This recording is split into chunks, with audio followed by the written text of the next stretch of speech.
اللہ کے محبوب علیہ السلام کے ایک صحابی گھوڑا فروخت کر رہے ہیں، تو ایک صحابی اور آئے تو انہوں نے کہا کہ گھوڑا بیچتے ہو؟ کہا ہاں بیچتا ہوں۔ کتنے کا؟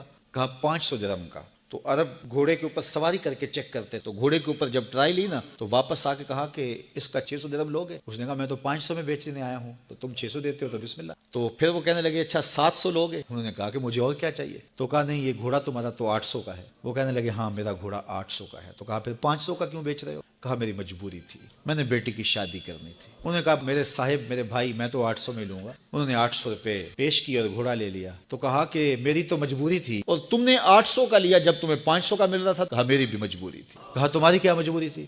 کہا میرے رسول کا فرمان میری مجبوری تھی۔ کہا کیا رسول اللہ کا فرمان ہے؟ کہا ہمارے رسول نے ہمیں سودا خریدنے کا حکم دیا ہے، کسی کی مجبوری خریدنے کا حکم نہیں دیا۔ جو ساری زندگی لوگوں کی مجبوریاں خریدتے ہیں، پھر ایک وقت آتا ہے کہ یہ مجبور ہوتا ہے اور اس کی پراپرٹی کوڑیوں کے بل بک رہی ہوتی ہے۔